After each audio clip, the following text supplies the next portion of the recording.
नमस्ते दोस्तों, जोहार। आप सभी का अभिषेक चक्रवर्ती यूट्यूब चैनल में हार्दिक स्वागत है। दोस्तों, आप सभी को इस वीडियो के माध्यम से क्लास 12 के सोशियोलॉजी यानी समाज शास्त्र के फर्स्ट टर्म के मॉडल सेट करवाए जा रहे हैं, जो एमसीक्यू टाइप की होगी। ठीक है, और अगर आप लोग चैनल पर नए आए हैं तो चैनल को प्लीज सब्सक्राइब कर लीजिएगा ताकि आगे की वीडियोस की नोटिफिकेशन सबसे पहले आपको मिल पाए।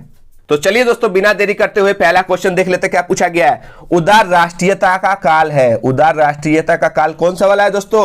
Option 1 is the correct answer, 1885 से 1905। 1885 याद रखिएगा दोस्तों, कांग्रेस की स्थापना हुई थी। कब? 1885 में। किसके द्वारा? A.O.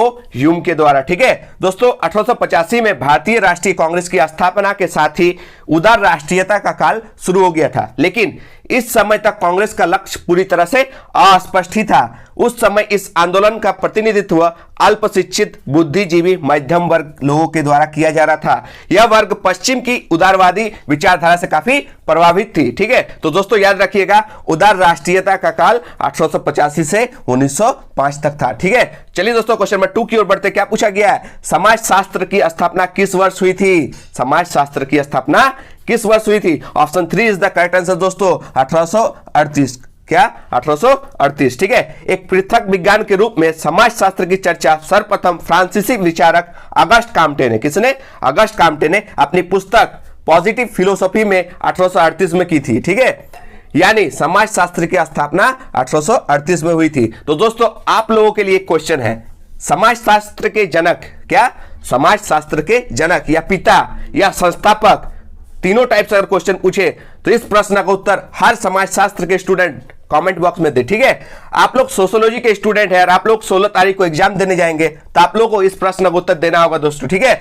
समाज शास्त्र के जनक कौन थे? समाज शास्त्र के जनक कौन थे? ठीक है, जल्दी से कमेंट बॉक्स में हम उत्तर देखना चाहते हैं। ठीक है, चलिए दोस्तों क्वेश्चन नंबर 3 की ओर बढ़ते हैं। क्या पूछा गया है? जनांकिकी विज्ञान है। जनांकिकी विज्ञान है। Option 2 is the correct answer दोस्तों, जनसंख्या अध्ययन का। किसका? जनसंख्या अध्ययन का। ठीक दोस्तों, जनसांख्यिकी यानी डेमोग्राफी, जिसे हिंदी में क्या कहते हैं? जनांकिकी। ठीक है, क्या है दोस्तों? जनसंख्या का सुव्यवस्थित अध्ययन है। ठीक है, जनांकिकी विज्ञान है जनसंख्या अध्ययन का। ठीक, चलिए दोस्तों बिना देरी का क्वेश्चन नंबर 4 की ओर बढ़ते हैं। क्या पूछा गया है?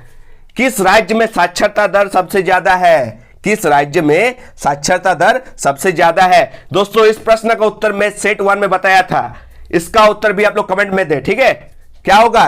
किस राज्य का साक्षरता दर सबसे ज्यादा है? कमेंट में बताइएगा। ठीक है, चलिए दोस्तों क्वेश्चन नंबर 5 की ओर बढ़ते हैं। क्या पूछा गया? नई राष्ट्रीय जनसंख्या नीति कब घोषित की गई? इस प्रश्न का उत्तर भी कमेंट बॉक्स में जरूर दे दोस्तों। वीडियो को पॉज करें और उत्तर दे। ठीक है, बहुत इंपॉर्टेंट क्वेश्चन है, मैंने बताया था सेट 1 में। ठीक है, चलिए क्वेश्चन नंबर 6 की ओर बढ़ते। क्या पूछा गया? निम्न में से कौन ग्रामीण समाज की विशेषता है? निम्न में से कौन ग्रामीण समाज की विशेषता है? Option 4 is the correct answer दोस्तों, कृषि व्यवसाय। क्या? कृषि व्यवसाय। दोस्तों श्रम विभाजन, सामाजिक गतिशीलता और घनी आबादी, ये तीनों का तीनों क्या है? नगरीय समाज की विशेषता है। ठीक है दोस्तों, कृषि गांव का मुख्य पेशा है, इसलिए option 4 is the correct answer दोस्तों, कृषि व्यवसाय ग्रामीण समाज की विशेषता है। ठीक है, याद रखिएगा। तो चलिए दोस्तों क्वेश्चन नंबर 7 की ओर देख लेते हैं। क्या पूछा गया है? संयुक्त परिवार व्यवस्था मुख्यतः पाई जाती है। संयुक्त परिवार व्यवस्था मुख्यतः पाई जाती है कहां दोस्तों? Option 3 is the correct answer, ग्रामीण समाज में। कहां? ग्रामीण समाज में। गांव में ही तो ज्वाइंट फैमिली ज्यादा देखने को मिलती है ना, तो option 3 is the correct answer. चलिए दोस्तों क्वेश्चन नंबर 8 की ओर बढ़ते हैं। क्या पूछा गया? नातेदारी के मुख्य कितने प्रकार हैं? इसका भी मैंने कराया था ना, 2 प्रकार। कितने? 2। Option 2 is the correct answer दोस्तों। क्वेश्चन नंबर 9 की ओर बढ़ते। क्या पूछा गया? हिंदू विवाह कानून कब बना था? हिंदू विवाह कानून कब बना था? यह भी मैंने कराया था ना, 1955 में। Option 2 is the correct answer. Question number 10 की ओर बढ़ते दोस्तों। क्या पूछा गया है? निम्नलिखित में से कौन एक जाति है? जाति पूछा है, तो option 3 is the correct answer दोस्तों, राजपूत। ठीक है, क्या? राजपूत। याद रखिएगा, बाकी जो 2 ऑप्शन है ना, जिसमें वैश्य शूद्र है, याद रखिएगा ये वर्ण के प्रकार है। किसके? वर्ण के। वर्ण 4 प्रकार के होते हैं। क्या क्या? ब्राह्मण, क्षत्रिय, वैश्य, शूद्र। क्या? ब्राह्मण, क्षत्रिय, वैश्य और शूद्र, ये सब वर्ण है। ठीक है, ये सब क्या है? वर्ण है। अब बाकी जो राजपूत आप लोगों को देखने को मिल रही है ना, ये एक जाति है। क्या है? जाति। Option 3 is the correct answer. ठीक है, चलिए दोस्तों क्वेश्चन नंबर 11 की ओर बढ़ते। क्या पूछा गया है? उरांव जनजाति किस राज्य के निवासी है? उरांव जनजाति किस राज्य के निवासी है? Option 2 is the correct answer दोस्तों, झारखंड। क्या?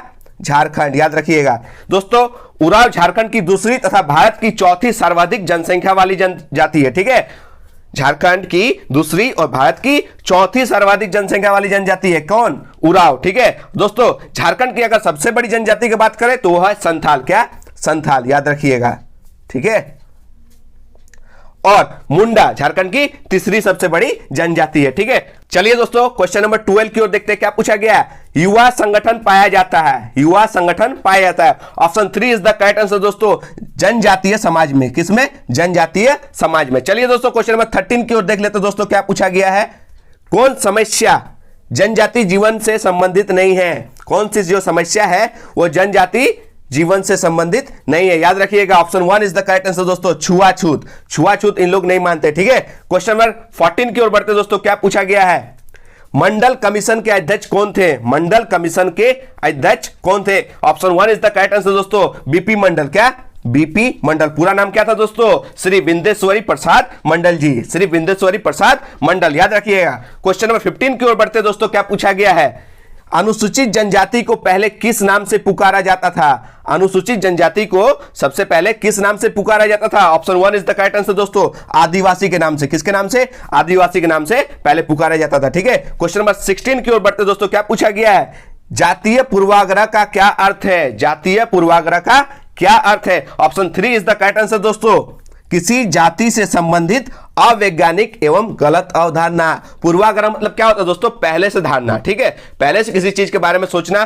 तो इसका आंसर क्या हो जाएगा दोस्तों? किसी जाति से संबंधित अवैज्ञानिक एवं गलत अवधारणा को क्या कहते हैं? जातीय पूर्वाग्रह कहते हैं। ठीक है, क्वेश्चन नंबर 17 की ओर बढ़ते दोस्तों क्या पूछा गया। पितृसत्ता का अर्थ है, पितृसत्ता का अर्थ है। Option 4 is the correct answer दोस्तों, option 4 is the correct answer, स्त्रियों की तुलना में पुरुषों के अधिकारों का संस्थाकरण। याद रखिएगा, स्त्रियों की तुलना में पुरुषों के अधिकारों का संस्थाकरण। ठीक है दोस्तों, क्वेश्चन नंबर 18 की ओर देख लेते हैं क्या पूछा गया है। भारतीय समाज के लिए खतरनाक है, भारतीय समाज के लिए कौन सा चीज खतरनाक है दोस्तों? जातीयता भी खतरनाक है, क्षेत्रीयता भी खतरनाक है, और सांप्रदायिकता है यानी धर्म को लेकर लड़ना भी खतरनाक है। यानी इसका आंसर क्या हो जाएगा दोस्तों? Option 4 is the correct answer, इनमें से सभी। क्वेश्चन नंबर 19 की ओर बढ़ते हैं दोस्तों क्या पूछा गया है। निम्नलिखित में से कौन राष्ट्रीय एकीकरण में बाधक है? राष्ट्रीय एकीकरण में कौन सा चीज बाधक है दोस्तों? Option 1 is the correct answer, सांप्रदायिकता यानी किसी भी धर्म को लेकर लड़ना, धर्म के नाम पर मारकाट करना, यह भारतीय समाज के लिए खतरनाक है दोस्तों। धर्मनिरपेक्ष तो बहुत अच्छा चीज है दोस्तों। भारत जो है हमारा एक धर्मनिरपेक्ष राज्य है, क्योंकि हमारा भारत एक धर्मनिरपेक्ष राज्य है। भारत सभी धर्मों का क्या करते हैं? और सभी धर्मों के लोगों का आदर करते हैं, सम्मान करते हैं दोस्तों। भारत का अपना कोई धर्म नहीं है, भारत एक धर्मनिरपेक्ष राज्य है। Option 1 is the correct answer दोस्तों, सांप्रदायिकता यह राष्ट्रीय एकीकरण में बाधक है, याद रखिएगा। चलिए दोस्तों क्वेश्चन नंबर 20 की ओर बढ़ते क्या पूछा गया है। सोसाइटी नामक पुस्तक के रचयिता कौन है? सोसाइटी नामक पुस्तक के रचयिता कौन है दोस्तों? मैकाइवर एवं page. Option 1 is the correct answer. ठीक है, क्वेश्चन नंबर 21 की ओर बढ़ते क्या पूछा गया। श्रम विभाजन का सिद्धांत किसने दिया? श्रम विभाजन का सिद्धांत किसने दिया? Option 1 is the correct answer दोस्तों, कार्ल मार्क्स ने। किसने? कार्ल मार्क्स ने दिया था। ठीक है, क्वेश्चन नंबर 22 की ओर बढ़ते दोस्तों क्या पूछा गया। जनांकिकी शब्द का सर्वप्रथम प्रयोग किसने किया था? जनांकिकी शब्द का सर्वप्रथम प्रयोग 1855 में गुडलॉर्ड ने किया था। किसने किया था? गुडलॉर्ड ने। ठीक है, चलिए दोस्तों क्वेश्चन नंबर 23 की ओर बढ़ते हैं क्या पूछा गया है। वृद्धों के लिए राष्ट्रीय नीति की घोषणा कब की गई? Option 1 is the correct answer दोस्तों, 1999 में। कब? 1999 में दोस्तों। सामाजिक न्याय और अधिकारिता मंत्रालय द्वारा वृद्धजनों के बेहतर जीवन को सुनिश्चित करने के लिए जनवरी 1999 में राष्ट्रीय वृद्धजन नीति की घोषणा की गई थी। कब की गई थी? 1999 में, याद रखिएगा। ठीक है, क्वेश्चन नंबर 24 की ओर बढ़ते क्या पूछा गया है। भारत के ग्रामीण समुदाय का अध्ययन निम्नलिखित में से किस समाजशास्त्री ने किया था? याद रखिएगा दोस्तों, option 4 is the correct answer, SC Dubey ने। किसने? एससी दुबे ने। पूरा नाम श्यामाचरण दुबे, याद रखिएगा। ठीक है, क्वेश्चन नंबर 25 की ओर बढ़ते क्या पूछा गया। निम्नांकित में से कौन नगरीय समुदाय की विशेषता है? निम्नांकित में से कौन नगरीय समुदाय की विशेषता है? Option 4 is the correct answer दोस्तों, इनमें से सभी नगरीय समुदाय की विशेषता है। ठीक है, स्त्रियों की उच्च परिस्थिति, यह भी होगा करेक्ट। जनसंख्या घनत्व, क्योंकि नगर में जनसंख्या बहुत बढ़ जाता है। ठीक है, और एक क्या है? व्यक्तिवादिता। ठीक है, याद रखिएगा। ठीक है, चलिए दोस्तों बिना देरी के क्वेश्चन नंबर 26 देख लेते क्या पूछा गया। जनसांख्यिकी किसका अध्ययन है? जनसांख्यिकी डैश का अध्ययन है, यानी इसका आंसर क्या हो जाएगा? Option 1 is the correct answer, जनसंख्या। किसका? जनसंख्या। जनसांख्यिकी जनसंख्या का अध्ययन है, याद रखिए। क्वेश्चन नंबर 27 की ओर बढ़ते दोस्तों क्या पूछा गया। जाति व्यवस्था है, जाति व्यवस्था है, एक बंद व्यवस्था। क्या है? Option 1 is the correct answer. ठीक है, जाति क्या है दोस्तों? एक बंद व्यवस्था है, यानी एक बंद वर्ग के समान है। ठीक है, क्वेश्चन नंबर 28 की ओर बढ़ते हैं दोस्तों। क्या पूछा गया है? जाति का आधार है, जाति का आधार क्या है दोस्तों? जन्म। Option 3 is the correct answer. जाति जन्म पर आधारित होती है। ठीक है, चलिए दोस्तों क्वेश्चन नंबर 29 की ओर बढ़ते हैं। क्या पूछा गया है? निम्नांकित में से कौन एक वैयक्तिक अध्ययन से संबंधित सूचनाओं का प्राथमिक स्रोत है? Option 1 is the correct answer दोस्तों, अवलोकन। क्या? अवलोकन। ठीक है, चलिए दोस्तों क्वेश्चन नंबर 30 की ओर बढ़ते। क्या पूछा गया है? भारतीय संसद 2 सदनों में विभाजित है। प्रथम सदन को लोकसभा कहा जाता है और द्वितीय सदन का नाम डैश है। क्या हो जाएगा दोस्तों इसका answer? Option 3 is the correct answer दोस्तों, राज्यसभा। क्या? राज्यसभा। दोस्तों भारतीय संसद भारत गणराज्य का सर्वोच्च विधायी निकाय है। यह भारत के राष्ट्रपति और 2 सदनों, राज्यसभा यानी राज्यों का सदन और लोकसभा यानी लोगों का सदन से बना एक द्विसदनीय विधानसभा। क्या है? एक द्विसदनीय विधानसभा। ठीक है, एक राज्यसभा और एक लोकसभा, याद रखिएगा। ठीक है, चलिए दोस्तों क्वेश्चन नंबर 31 की ओर बढ़ते। क्या पूछा गया है? निम्नांकित में से कौन भारत में राज्य का आधार है? निम्नांकित में से कौन भारत में राज्य का आधार है? Option 4 is the correct answer दोस्तों, इनमें से सभी। क्या?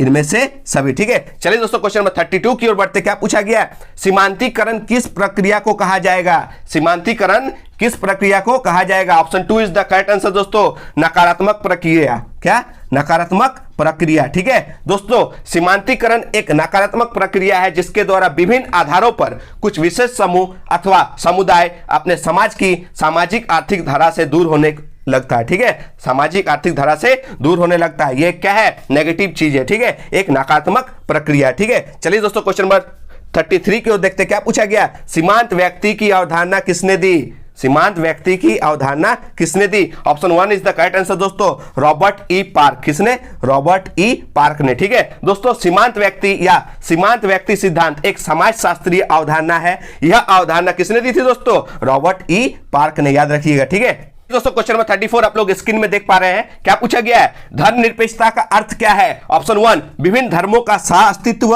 ऑप्शन 2 अन्य धर्मों के प्रति श्रद्धा। ऑप्शन 3 राज्य का अपना कोई धर्म ना होना। ऑप्शन 4 इनमें से सभी। तो क्या होगा दोस्तों? Option 4 is the correct answer, इनमें से सभी। दोस्तों भारत एक धर्मनिरपेक्ष राज्य है, भारत का अपना कोई धर्म नहीं है, भारत सभी धर्मों के प्रति श्रद्धा भाव रखता है। याद रखिएगा दोस्तों, option 4 is the correct answer, इनमें से सभी। चलिए दोस्तों क्वेश्चन नंबर 35 की ओर देख लेते हैं। क्या पूछा गया है? छुआछूत को संविधान के किस अनुच्छेद के अंतर्गत प्रतिबंधित किया गया है, यानी बैन किया गया है दोस्तों? इसका आंसर क्या हो जाएगा? Option 3 is the correct answer दोस्तों, अनुच्छेद 17। क्या? अनुच्छेद 17। दोस्तों अनुच्छेद 17 के तहत अस्पृश्यता यानी छुआछूत, जिसको इंग्लिश में अनटचेबिलिटी कहते हैं, अनटचेबिलिटी कहते हैं, उसका अंत किया जाता है।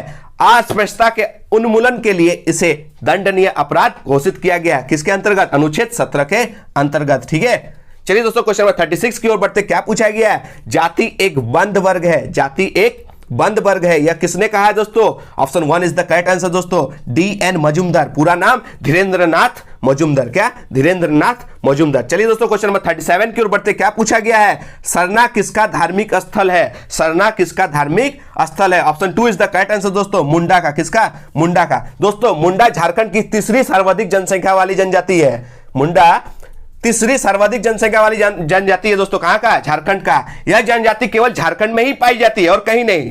यह जो जनजाति है ना, यह केवल झारखंड में ही पाई जाती है। मुंडा पूजा स्थल को सरना कहते हैं। किसको कहते हैं? पूजा स्थल को, यानी सरना मुंडा जनजाति का धार्मिक स्थल है। क्या है? एक धार्मिक स्थल, याद रखिएगा। क्वेश्चन नंबर 38 की ओर बढ़ते। क्या पूछा गया है? बहुपति विवाह किस जनजाति में पाया जाता है? बहुपति विवाह किस जनजाति में पाया जाता है? Option 3 is the correct answer दोस्तों, टोडा। क्या? टोडा। ठीक है दोस्तों, टोडा जनजाति के लोग तमिलनाडु के एकांत नीलगिरी पठार पर रहते। कहां रहते हैं?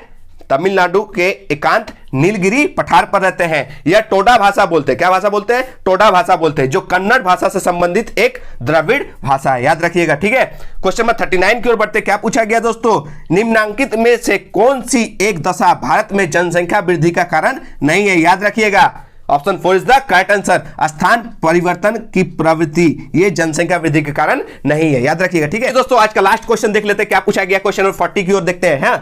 जबरन नसबंदी कब और किसकी सरकार के काल में की गई? कब और किसकी सरकार, उस टाइम किसकी सरकार थी जब ये जबरन नसबंदी की गई थी? ठीक है, तो option 1 is the correct answer दोस्तों। आपातकाल, क्या आपातकाल के समय और कांग्रेस सरकार के समय। ठीक है, याद रखिएगा दोस्तों। 25 जून कब? 25 जून 1975। कब? 25 जून 1975। इस तारीख को भारतीय लोकतंत्र का काला दिन कहा जाता है। क्या कहा जाता है? काला दिन, यानी ब्लैक डे। इसी तारीख को देश में आपातकाल लागू किया गया था और जनता के सभी नागरिक अधिकार छीन लिए गए थे। इस दौरान घरों में घुसकर, बसों से उतारकर और लोभ लालच देकर लोगों का जबरदस्ती नसबंदी किया गया था। याद रखिएगा दोस्तों, अगर इस वीडियो पर भी पहले के जैसा 100 से ज्यादा कमेंट और लाइक आए तो मैं बहुत जल्द सेट 3 लाऊंगा, वो भी दमदार तरीके से और कुछ इंपॉर्टेंट क्वेश्चंस के साथ। तो आशा करते हैं दोस्तों कि आप लोगों को यह वीडियो पसंद आई। अगर यह वीडियो थोड़ी सी भी आप लोगों को हेल्पफुल लगी तो please like, share and comment करके अपना फीडबैक देना ना भूले। तब तक के लिए धन्यवाद। जय हिंद, वंदे मातरम।